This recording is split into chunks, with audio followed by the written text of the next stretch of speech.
Minneapolis, St. Paul, The Fan.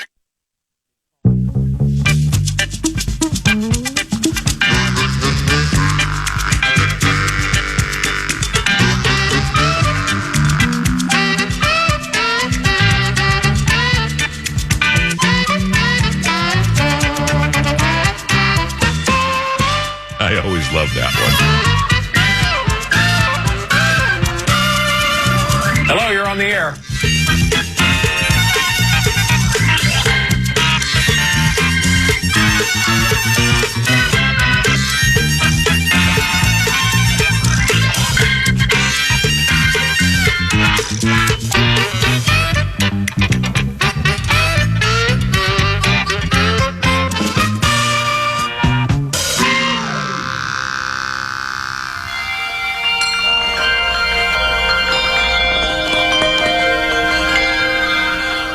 It's a beautiful morning.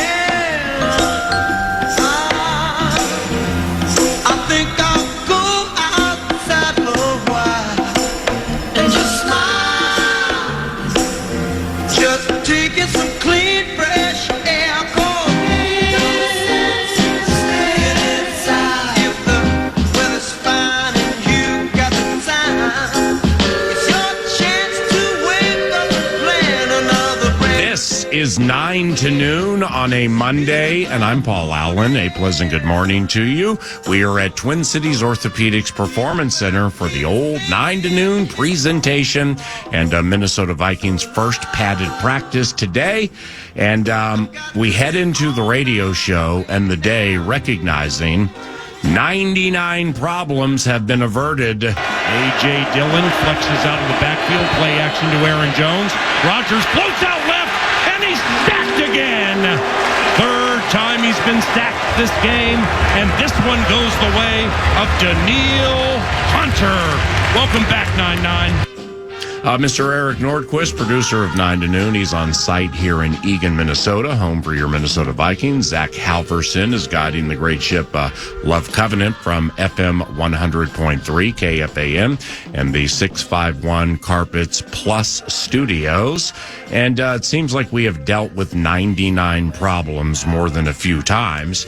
But at the end of the equation, it mostly seems to work out okay. He got 1 year and $20 million. You can't franchise him after the season, which was a big part of this equation. And we welcome Eric into the equation and say good morning. Good morning. Yes, some finality to it. More 11th hour operating as we work to get some of these deals done. And in the near time, like in a vacuum for 2023, I couldn't be happier. I mean, we need Daniil. We will go down, whether it's Vikes Bites or we're out at practice. You're going to be out here, I believe, with Fox 9 later today, watching the pads come on and some hits take place. 2 to 3:30, Fox 9 and Vikings.com. Come on. And so we'll go through depth charts and position battles and all of those things that we do every training camp. And cupboard's looking a little dry in terms of who's going to get the sacks and Brian Flores in this defense. Will it be sacks by committee? And so all of those questions have come up. Now, this is, I believe, the third time in the last 4 or 5 years that we've had to make some sort of significant adjustment to just one $70 million contract with Daniil. Yeah, 99 problems also include injuries. Correct. You know, remember that training camp day we're on the exclusive Vikings Radio Network perch? I mean, it's like 90 seconds before the show, Zim rolls over and says, Daniil's effed up. I think it's the season. And then you started crying. I tried to leave, and they wouldn't let me. But nevertheless, that's part of the 99 Problems Covenant. Well, and not to mention that, I mean, that was 2020, I believe. So we got Fauci running around. We got all kinds of things happening that we weren't big fans of. Yeah, you got Burke doing some seminar in the middle of the Mike Hughes Memorial Field. It was weird. But he got paid for those 2 seasons, by the way. The 2 seasons in which 1.5 of them he was not available for. Yeah. He's a great dude. He's so talented. He instantly comes in and fortifies this defensive front. Now, the key with Flores, when he's not walking on water, he's going to be in an office trying to figure out maybe the upsides and the downsides of 9-9 out covering the pass. So as an outside linebacker, I think we left 2022 with the 10.5 sacks and the weird look and the bad taste in our mouth from an awful defense. But I also think, as former DC Ed Donatel kept saying, well, it takes about a month to adjust. Then, well, let's get through October. Well, we'll see you at Christmas, etc. We tried everything and basically none of it worked. That I still don't know if Daniil's going to come in 2023, perform a lot of the same tasks that he was asked to do a year ago, and then suddenly that's just going to be a lot better. So Flores, again, a big thing for him is going to be, how can we best utilize Daniil Hunter? Because it feels like he wasn't a year ago. Does that mean more traditional hand in the dirt and he's just going to go get the QB? And you put coverage responsibilities maybe on the other side of things. I'm interested to see how they use him. It does create questions, though, in terms of this is just 1 year. You can't tag him. He can still leave fancy free and free agency next March, or they can up him to a long-term deal. He's solid for 2023, but the situation in itself is not resolved in the long term. Now, they obviously didn't trade Daniil Hunter. And I think it's a fair question to wonder, what does that indicate? It's like, for Mike Florio, ProFootballTalk.com, a valued member of the 9 to Noon Covenant. He had that story a month and a half, 2 months ago, whatever it was, about, some tear down type bid. Running it back to tearing it down. We're going to run it back to tear it down to try to get into a spot so you can trade up, way up, and get one of those quarterbacks in the draft next year. And there was like a low-key tanking insinuation in that story, which I feel is just reason 9 that is debunked. When you pay somebody 1 year $20 million and you don't trade a player like Daniil Hunter when you have the opportunity, I just don't really see any low-key tanking in here. And good morning. Good morning. And, well, look, and I love Florio. It was just an awful idea from the start. You're about to make JJ the highest paid non-quarterback in the NFL. You got Kirk for another year. As a matter of fact, it was so important that you have Kirk for at least one more year. You pushed $16 million into the future to keep him here in 2023. You have JJ. You draft a wide receiver that appears to be talented, fluid route running, solid-handed, Jordan Addison. This offense returning its O-line, that was another priority. Now, how good this O-line is after watching that documentary and Kirk getting his ass kicked every game, that's up for discussion. There was no way with this offense that this team was going to be a 5-win team. Now, this team probably will not be a 13-win team.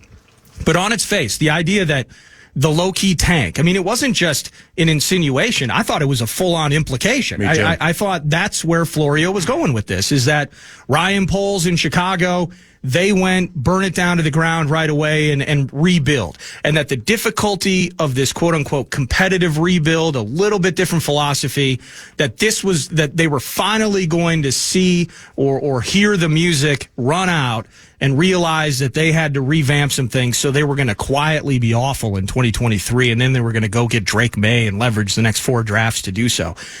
With this offense, I don't believe you could be a 5-win team. So, and then with Daniil, as you mentioned, it's another point. What interests me with this is that either did the Vikings try to trade Daniil Hunter?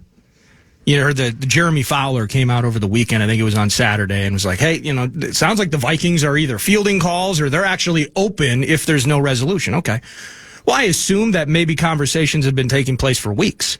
And so maybe they couldn't trade him, or Kwesi finds that even if it ends up just being 1 year, that the value of maybe a day 2 pick in next year's draft is trumped by having Daniil this year and then getting a compensatory pick if he leaves in free agency in March. So the combo of the two. And you have the trading deadline in October. There's that as well. So, I mean, you can see how this thing is transpiring and kind of get an organizational feel, and then maybe get your swap on if you don't like it. Exactly. So the way, and I'm glad you mentioned the trade deadline, because there is a part of me, and we've mentioned it kind of just here and there and everywhere, that Kwesi with training camp, in my opinion at least, I think he was walking himself into a situation where he's going to wait until either the best he's exhausted all avenues, and he's shown that already in his short tenure as GM. But if he wasn't getting what he wanted in October or November, come trade deadline time, can you get what you want at that point?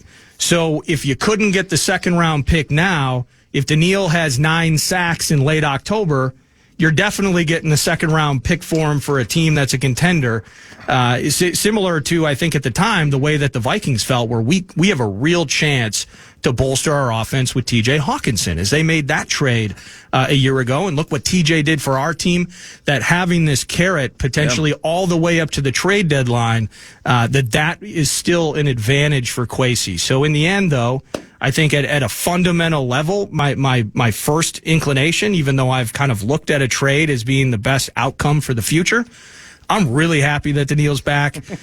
They looked at it differently than I did. I thought it was all about trying to move on and get a little more financially flexible in the future, which they still can, because it's just a one-year deal. Yes, sir. But one way or another, this defense did not have to suffer the loss of that giant among men. So Daniil back in the mix. Instant good news for Flores in the defense. Now, Saturdays with Saucy. Yeah, looky here. Up on the perch. Yep, Nordo and Robbie Rosenhaus. You guys had TJ Hawkinson as your featured interview. For those who missed it, what stood out with the tight end? Well, he absolutely loves it here. I don't think there's any false bravado or any false I guess indications to the other that he wants to be here. That's what I'm getting at. He wants to be here. He wants to be here long term. Yeah. He's elated about this offense and getting that full crack at it. He was talking about, how refreshing it has been, where he walks in under fire against Washington last year. Yeah. And I think it was 9 targets, 9 catches. So by all accounts, a terrific debut. He blew up against the Giants in a couple of games. There were moments, maybe some drop passes, all of those things. But my point is he was so elated about the ability to have a full offseason, not just with Kevin O'Connell and this offense and kind of settling himself in, checking out the golf courses around the Twin Cities Metro and beyond. I think he was excited to have that full offseason with Kirk. And now he's here in training camp. He's absolutely over the moon for your guy, Josh Oliver. So he speaks so glowingly of him. Sweet. And I think he's really poised from at least his perspective. I think he still sees himself as Kirk's next best target. And I think he's excited maybe with the addition of Josh Oliver that we will see more instances of him being split out as a wide receiver, him finding himself in more explosive situations because, well, he was a chain mover and we got him for some nice 15, 20-yard gains. Can we get more explosive with TJ? And so you draft Addison hoping that the explosion is there. Final year with KJ. We know who we got in Justin Jefferson. But can you get more explosive out of that spot? And I think he's poised for that. He's poised to be that number 2 option after JJ. And he's a delight to talk to, man. Absolutely cool-ass kid. I mean, he's Iowa. He's super humble. He's cornfields all the way. So he was fun to chat with on Saturday. This marathon segment to begin the week is provided by FVP Batteries, locally owned and operated. FVP Batteries power your car, boat, mower, and more. Find FVP Batteries at Menards and other trusted shops near you. Also, FVPparts.com. You hit on it with Daniil Hunter being back in the yoke of the Minnesota Vikings. It helps tremendously because he's good, and let's say even miscast to a certain extent at times last year. Let's not forget the potency Daniil Hunter offers, specifically if a defense is coordinated in a way that puts him in a position to cause consternation or anxiety for opposing coordinators. Because that's like one of the first things you think about during the course of the season, or at least I do, is which players for which teams that are on the schedule give coordinators fits. Like, you think, let's say we were playing the Seattle Seahawks in a regular season game a week from Thursday and not the first preseason game from the Cappuccino Capital. Who would that be for them? It might be that running back Kenneth Walker. So you start there. DK Metcalf. Yeah, the wide receiver group in general. Wide receiver group off the play action to a rookie running back who clearly is very good. But you'd look at that, and then the one-on-one Tyreek Woolen, right? This fifth-round cat?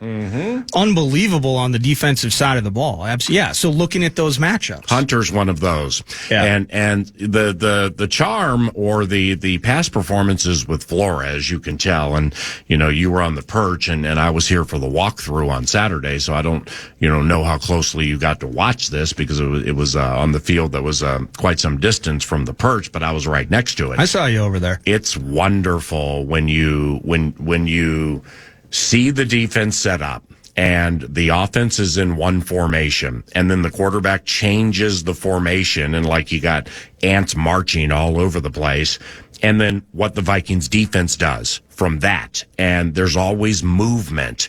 And I see players in positions that I just haven't really seen them in, whether they're new, in between, or old. And what I mean is it's this 3-4 hybrid with floaters. Now that 9 to noon more, let's put it this way. If we were a coach, we would probably have to decipher between and determine what we enjoy most. Actually playing the 3-4 hybrid with floaters or saying 3-4 hybrid with floaters.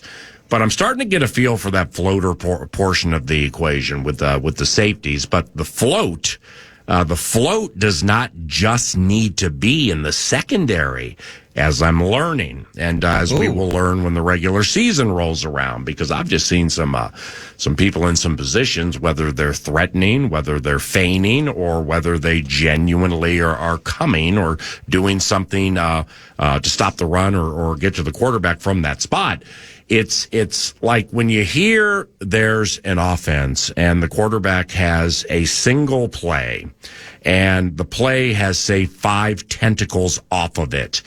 I'm sure defenses have been like that forever, but you can just tell that that's what this is when this personnel group is in, they're just the analytics of it, right when you get to game time, the analytics of it are just absolutely fantastic, where when the coordinators, or the assistants and then the quality control people and the analytics staff, they let the coordinators know, hey, when this team is in this formation on this down and distance and the score is within this amount of points, 72% of the time they do this. Well, that's just beautiful, because say Jordan Hicks is the one calling the plays on defense.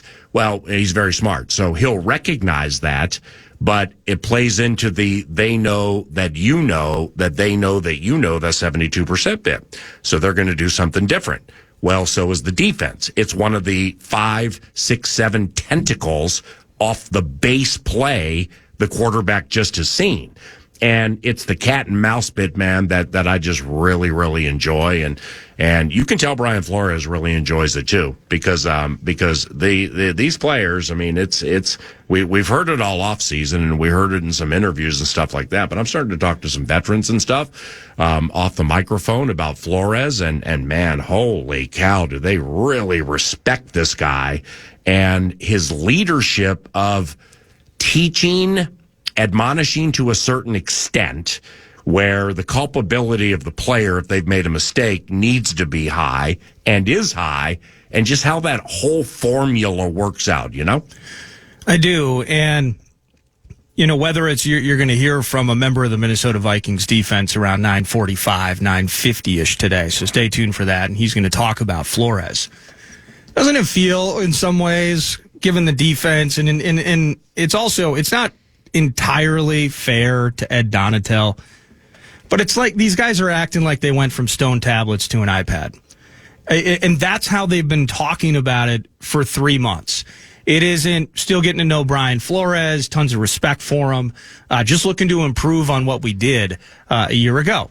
One of the worst defenses in the NFL. They all know it needs to get better.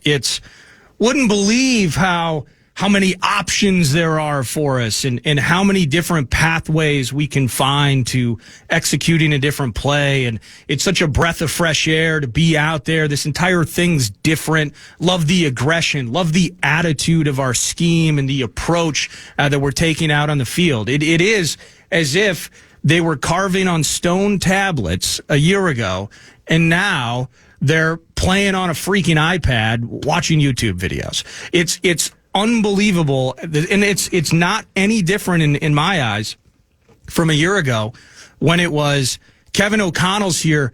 Man, he's so awesome. Wow, you just really feel like as a player you're respected, like he's one of us. He gets it. And look what happened. And look what happened. So, you know, without trying to make this sound like the 2000 Ravens are just waiting to bust out here in Eagan, I do think that similarly to that culture change and that shock, that it was a shockwave with this team a year ago, that similarly this year, I'm hearing at least a similar shockwave specifically on the defense with how people are so receptive and excited about Brian Flores. Has to, of course, play out in games that count.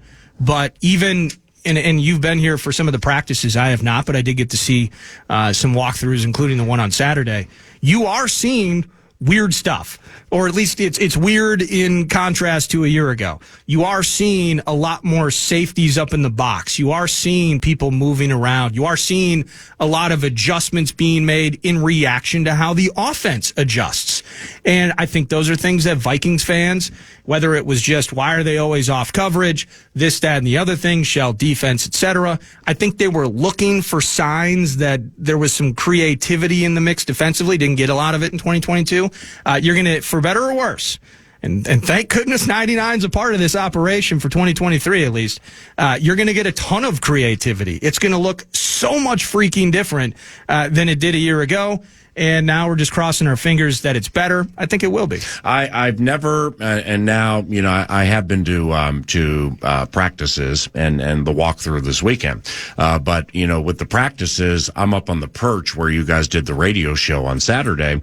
Binoculars, roster, memorizing numbers, body types. Trying to do it from a distance, you know, just like you would do calling a game from a press box. But Saturday was the first time I got a chance to be right next to the whole thing. And I can't say I've ever seen a corner constructed the way Joejuan Williams is. He's big, right? He's big, he's long, and he might be the biggest corner I've ever seen in my life. Now, I haven't seen Tariq Woolen, who supposedly is built kind of the same way. But Joejuan Williams, the expatriate, you can just tell with Kwesi Adolfo-Mensah and Ryan Grigson by his side in the personnel department, maybe Flores too, but Caleb Evans and Andrew Booth came before Flores got here. They like their corners to be long. And they like their corners to have long arms. And they like their corners to be able to tackle. Yeah. Joejuan Williams and Caleb Evans are very, very noteworthy for their tackling skills. Likewise for Byron Murphy. Actually considered one of the better tackling corners in the NFL against the run. He's just scrappy. And I saw Andrew Booth Jr. and I was really, really happy to see that A, he actually exists, and B, that he's upright and he's running around and he has long arms and he's got number 2-3 and he's rotating in and everything. So, you know, we joke about that because he was a second-round pick last year, and they got absolutely nothing from him. And the injuries, where the situation was recurring. So, therefore, there was just, you got nothing out of it. Yeah. So, to see him running around, having a good time, getting a chance to set up his career, man, that, quite honestly, that might have been my highlight Saturday, watching Booth rotate in and just trying to figure out if he's good or not. I'd like to get, that's going to be the evergreen conversation throughout camp is who's going to break through at that spot. When Flores was coaching in Miami, he had his what turned that defense around was getting Byron Jones, who's not the smallest guy you're ever going to see playing the position earlier either. And that was thick. At the time, I think, the most expensive free agent cornerback acquisition in NFL history, at least at that time. But my point is you are seeing a trend, and I'm excited. You know, Joejuan at 6'3", I want to see him up more closely. I want Kwesi to find a win here via the draft with whether it's a Caleb staying healthy, no more concussions, please, because he's out there, he can make plays, he can be competent. I want him to potentially get a win in the draft with Mekhi Blackman, who has kind of been a little bit steamy, at least over the first just less than a week of camp-related practices. Pads come on today. But I'm really excited. And Booth, just be healthy for a season. And so then at least we can analyze whether you belong. Is special teams the route? Do we got to wait? Do we got to let this thing cook and simmer a little bit more for you to grow up and be able to get into one of those quarterback spot or cornerback spots starting? I need wins for Kwesi in the draft, and it's not just about Kwesi. It's about the fact that we haven't had wins on defense in the draft for a number of years. 2015 third round was the last great win that we had. Oh, that's Daniil Hunter, as a matter of fact. So I think Patrick Jones will be a win. And he's going to get myriad opportunities, I believe. Emphasis will be. Right, exactly. So DJ Wanham and Patrick Jones, two other people to look for, because even though Daniil's back, I think a big part of the breakdown of the defense last year, specifically up front, was that at one point, I believe the plan early may have been, we're going to get 60% of snaps and specific big-time spots for Zadarius Smith. Yeah. But then you brought in DJ Wanham and Patrick Jones, and they gave you nothing. Yeah. And so now we're overloading the amount of reps, the amount of time that you saw both Daniil, and you need those rotation. That's a big part of things in the NFL now, is we are rotating defensive linemen. We are seeing more sub packages, guys that'll come in, and it's such a specialist world in some respects with certain players. Afadio Denebo was a great example of it in 2019, where he was bit player, had 7.5 sacks. You lined him up outside. He came in as a 3 technique once in a while. Having those types of bit players, we don't have them. And so moving forward, for better or worse, Patrick Jones, I really hope you're right, but it's also out of need. And so we need one of those guys, Wanham or Patrick Jones, now that Daniil's back for 2023, in combination with whatever the heck this prove-it deal situation is with Marcus Davenport. One of those guys behind Davenport and Hunter need to stand up and make some plays. Timbercheck, timbercheck.com. Thank you very much for KFAN and 9 to Noon sponsorship, which includes what's on deck 9 to Noon today, includes Vikes Bites around the corner, a playback interview with Harrison Phillips, defensive tackle for the Minnesota Vikings. That'll take place in the neighborhood of somewhere around 9:47 or something like that. And indeed, we did chat with Harrison about Brian Flores, defensive coordinator for the Minnesota Vikings, and much more coming up during the course of the equation today, including this, which immediately impacts Rube Nation. We have 5 pairs of tickets to training camp at Twin Cities Orthopedics Performance Center to be given away today. Now, here's what we're going to do. We're going to give away 1 pair right now, and we will give away the other 4 during the course of the radio show. So it pays to listen to FM 100.3 KFAN if you want to attend the first padded practice today, and I believe practice begins in the neighborhood of 2:30. We have 5 pairs to be given away, and we will give away 2 right now. When 9 to Noon continues, with yours truly, Paul Allen from Twin Cities Orthopedics Performance Center, home for Minnesota Vikings Training Camp. Vikes Bites is the bill of fare. You're listening to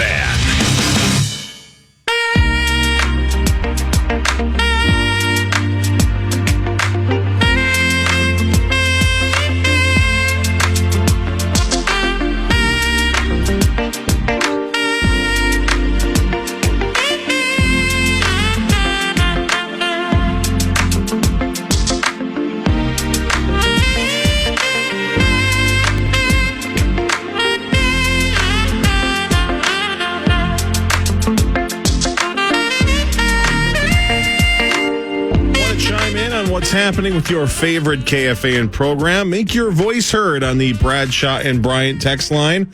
Let us know what you have to say by texting your message to 64686. That's 64686. Standard message and data rates apply.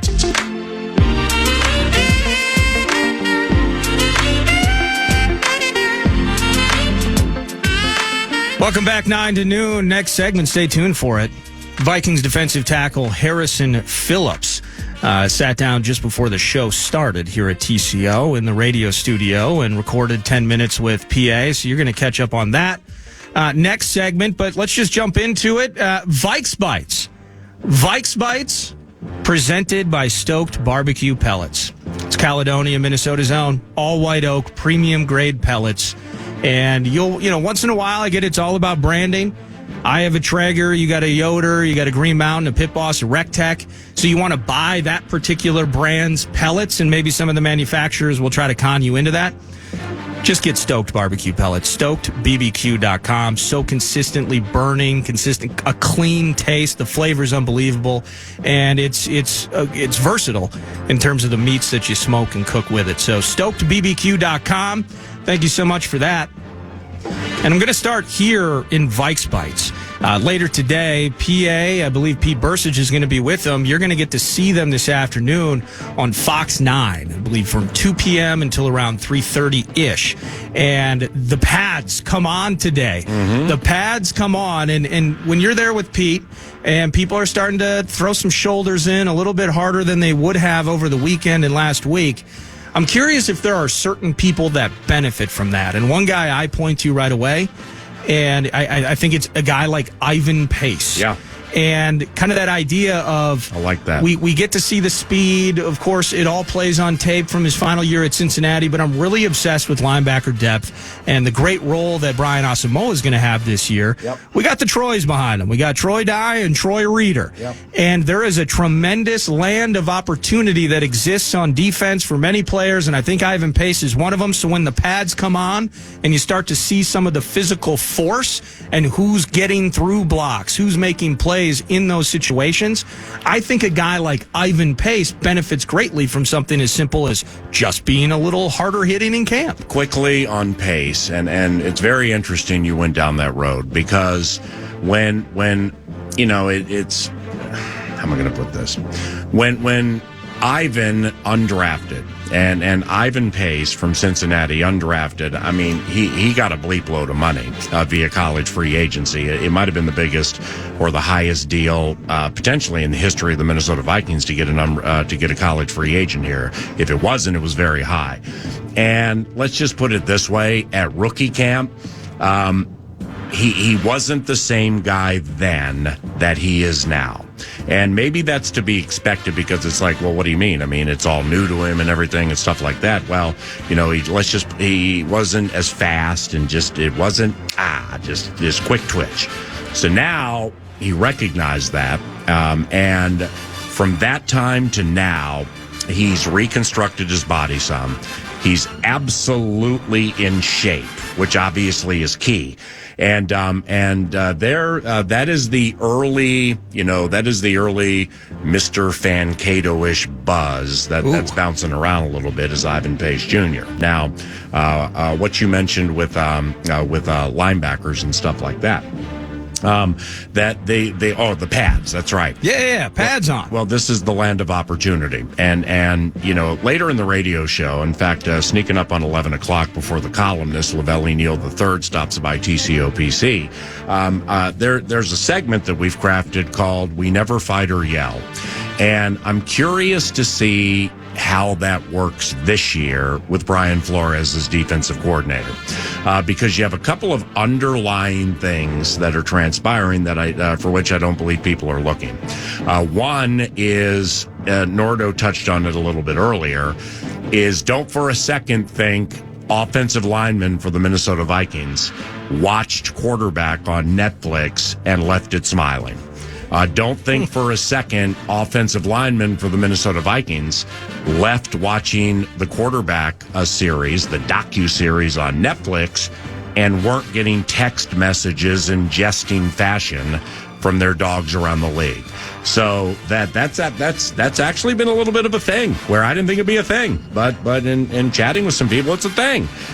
where there are people who are embarrassed. And it's like, yeah, it was really cool, and Kirk was cool, and Patty Mahomes this. I am that MF. And good luck with Marcus Mariota backing up the kid who runs and passes, Jalen Hurts.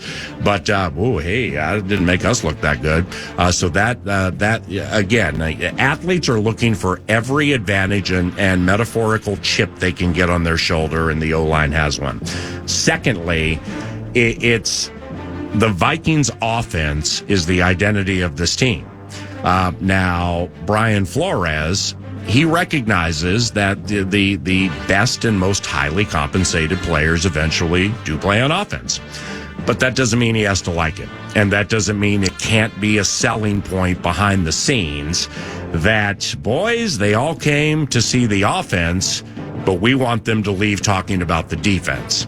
So Brian's a very, very, very aggressive human being when he's out there on the field. Buy tickets for JJ, leave thinking about Kairos Tonga. So it's when we get into the 10-4-7, with we never fight, we never yell, I'll have more to add on this at that moment, because the scrappability, when the pads go on and it gets hot, that starts today. And the scrappability has been lack thereof with this team. Not that that's a problem, but nevertheless, there could be some scraps this year. Vikes Bites presented by Stoked Barbecue Pellets, stokedbbq.com. My last thing for you here in this segment, just a real quick one. Lewis Seen's been out there, and I mentioned last segment, I'm really hoping for some wins in the draft for Kwesi. And not just for Kwesi in particular. I don't mean to single him out. I mean this team. I mean, he's a guy that loves the Vikings. Yeah. I want some prospects to come in here and grow and to make plays. Lewis Seen's been out there making plays. Any quick twitch on number 6? I would bet he plays in the preseason. And to say that 9-10 days in front of the first preseason game, 10 days in front of the first preseason game, that's where the mental gymnastics will go for Bursich and I, when we start chatting outside of the Fox 9 bid, is who's in and who's out. We have the tell from last year is that, like Cousins, Dalvin Cook and Alexander Madison. Neither Cook or Madison played. Yeah. So O'Connell is cautious and putting discretion as the better part of valor in the preseason, in that he didn't play his 1 and his 2 at running back. Obviously, JJ and players like that, won't see the field in the preseason, in my opinion. But nevertheless, what do they do with Ty Chandler? You see, because if Ty Chandler's going to be the 2, well, he needs to play. He's got to play. He might need to get some hits in the preseason. What about Kene Nwanwu? I think he will and should play in the preseason. So now you get to the defense, Hitman, he'll get what he needs in the joints against Tennessee and Arizona. Right. Well, now what's next with that? Cam Bynum. Cam played the most snaps of any player on the team last year, and Lewis Seen coming off an injury. So I just don't know how much they're looking to protect Lewis and raise him slowly, because I'm not a fan of that. And I touched on this a little bit last week, because it just has the side of it of playing scared. Yep. In that you're worried. And that just can't be the case in a violent game like this. So you're right about Lewis. You're right about Lewis and the safeties being up on the line and mostly not coming. But that's beautiful, because if they don't jet in there into the backfield 3 games in a row, maybe games 4, 5, and 6 they do. Watch out, Patrick Mahomes, week 5. Safeties coming from all over the place. We got 6 of them on the field. I look for lanky number 6 to get some reps when we go to the Cappuccino Capital.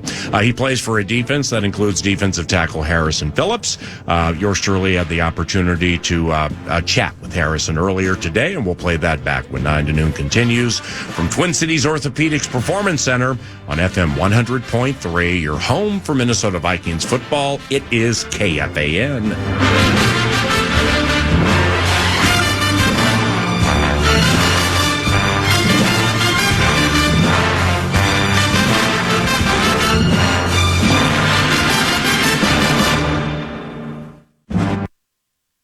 It's PA. I have these notes, but I was fired up to be here today. It's pretty cool. Pretty damn cool.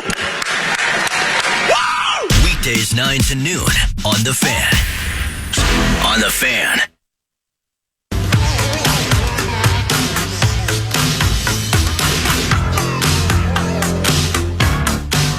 The 9 to noon radio show continues from Twin Cities Orthopedics Performance Center, your home for Minnesota Vikings football.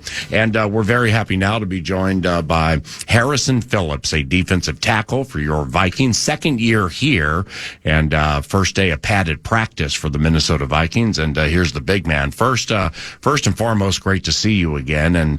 And how was the yes? Yeah, we got her. We convinced her to say yes. But no, man, it was good. It was a fun time. It was cool to see different people from different times in our life, different chapters in the book. And, yeah, I'm glad we got to celebrate. I want it to be more of a her day, so she got to have a really good, way to be celebrated. And again, it's really remarkable when you get to see your family and friends who make the trip to come. Yeah. Really means a lot. And isn't it super sweet that it took place during the summer? So it's the off season. And I'm going to guess that it probably was during like that month and a half between, mini camp and training. Yep. Well, the purpose here is that gives you a proper opportunity to help with the planning and all of that tedium. Yeah, it was July 8th, and so we had a little time after minicamp.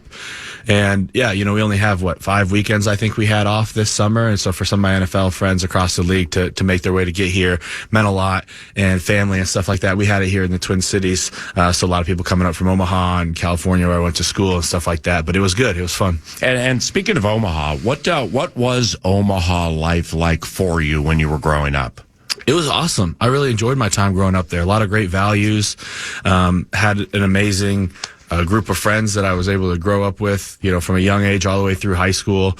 Some of those Friday night football games are some of the best memories I've ever had. And yeah, my family's all there. My wife's family's all there. And we like to get back when we can. It's fun. Why, Harrison, why did you end up a Cardinal and not a Husker? Well, it was an awesome recruiting process. I think it ultimately came down to I wanted to capitalize on the academic side that Stanford had to offer. I always believed in myself, and plan A, B, C, and D were all to make it to what I'm doing now. But somewhere down the road, you have to be considered as a 16-year-old kid from Nebraska. What are my real chances of playing at the next level? So let's make sure that there is a decent backup plan. And I don't know if my grandma probably would have disowned me if I didn't do it. And then you throw the last layer of Nebraska wanted me to play tight end for them, and I like hitting people too much. Wow. Well, I mean, Josh Oliver, your new teammate, he's a tight end, and he was quite accomplished playing defense, as you can imagine, as a linebacker in high school. And when you see that man, like a runaway freight train running on that field, that potentially it could have been you. Maybe you play tight end and linebacker, double the pay, or defensive line and double the pay. No, yeah, I'll tell you, not just seeing him, but wait till he comes and double teams you on the trade block or something. That dude is big, man. It's great to have him on our side. Yeah, no doubt. Harrison Phillips, defensive tackle for the Minnesota Vikings. We mentioned earlier, first padded practice today.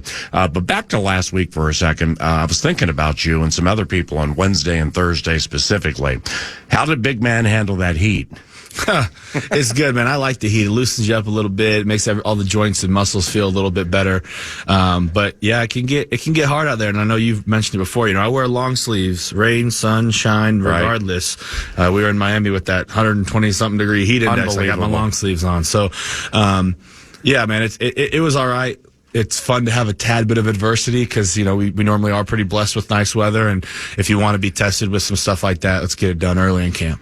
You are 6'3", 307-ish. Is that fair? Yep, that's the ballpark. All right. So how do you feel when you hear defensive tackles described as fat guys in the middle? Hey, as long as you're talking about us, I don't really care what the hell you say. I mean, I think I told you guys before, I say I'm the fire hydrant at the dog show, that sometimes. And yeah, well, hopefully nobody pees on you. That's what I'm saying. You kind of just get pissed on, but you got a purpose.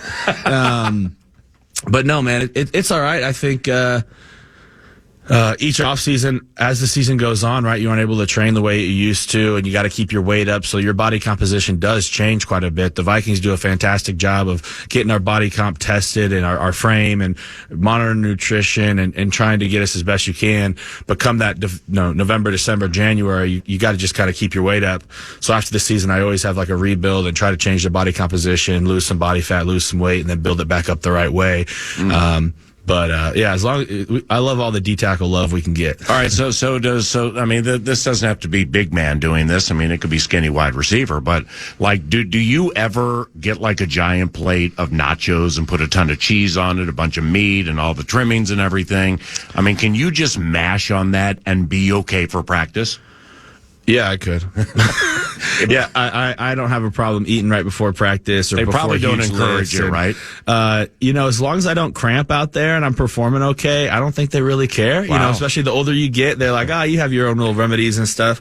I don't necessarily do that by any means, but yeah, I have had times in my life when some people are like, you're really going to eat that or drink that right before you go out to practice? I'm like, yeah, it doesn't really bother me. Yeah, it's crazy, man. What are you liking about Brian Flores? I really like the versatility that our defense has. I really enjoy his stern leadership and the standard that he wants us to uphold as a defense. You know, I was out a little bit during the spring, so this is the first time I could really dive into the playbook, and it was incredible to see how vast our installs have been this early on in camp, and the mental gymnastics that we can really cause an offense to have. And you can see that a little bit as we're going through some of these walkthroughs and practices, seeing, Kirk saying, I thought this, or are you really going to be there for this? Oh, that's perfect. So it's great to have that feedback from that side of the ball, too. Well, and things are fast. I mean, it's just like snappy. It's like, the offense gets up there, then they motion, and then you guys, somebody will yell out a keyword, and then boom, everybody's just like moving all over the place. Yeah, like I said, a lot of mental gymnastics. We're trying to play chess, not checkers. So just if you could compartmentalize that thought for a second in deep stretch here with Harrison, Phillips, defensive tackle for the Vikings, how do you believe this defense will make life tough for quarterbacks? Well, like I said, I think our versatility and the way that we can hide things, and number one is like, we're aggressive, and we want to make the plays, and we want to try to dictate where the ball's going to go, and we want to have a defense that, a lot of teams preach it, but we want to have a defense that people are flying around and 11 guys running to a football and limited missed tackles, and everyone pretty much has their same 4 or 5 keys to building a great defense. You want to take a football away. You want to limit penalties and big plays, and you want to be gap inside. Everyone kind of says the same stuff, but again, it's how willing are you to fight to uphold that standard. Lastly, how's the LSU rookie Jaquelin Roy getting along? He's doing a good job. We have 3 rookies in our room right now, and it's fun to see all of them come along as they start to, there's certain practices they get more reps, and other practices they don't get as many, and it's cool to see.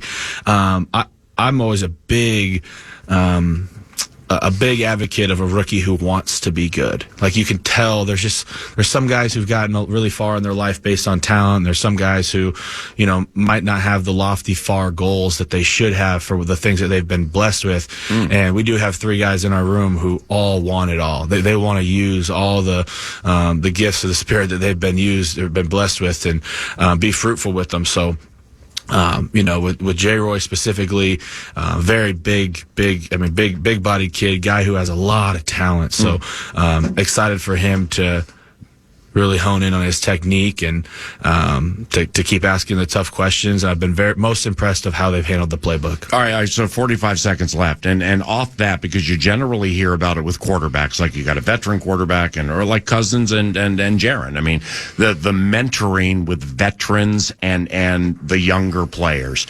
Does that just happen organically? Because I've always felt it was more incumbent on the youngsters to tap on the veterans as opposed to the veterans, just absolutely making it part of their schedule. Yeah, sometimes I think it's a lot more obvious during the season. At least from just my bird's eye view of being on 6 teams here now, as they build each year in training camp. And I think the real strong veteran leaders, they do seek out right now.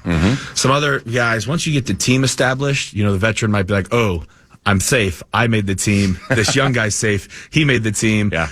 Let me help build him here. But right now, we got 13 guys in the room. 6 will make it. So every time that a veteran, a year 4 player leads a rookie, a year 7 player leads every time you're giving him tidbits and clues, you're getting him closer to closing that gap between you and him when it comes roster time. So I do try to challenge myself and other great leaders that I've been around who, are secure enough in their play or willing to just be secure enough that the most important thing is the Minnesota Vikings is the best football team this year. Beautiful. And so you have to have that selflessness, to try to help those guys. So I've been really cognizant of trying to do that and to seek out some extra time. J. Roy it sits directly next to me in the meeting. We're one seat apart here, so I can lean over and whisper him some stuff if I feel like I need to add something to it. Yeah. God bless you, my friend. And great seeing you again. Have a good practice today, all right? I appreciate it. Thanks, man. Yep, no problem, Carly Bonk. Thank you. And we thank you for listening to 9 to Noon. We'll be right back. It's PA. I am very proud of myself. Boy, am I impressive. What a play by me. Weekdays 9 to noon on The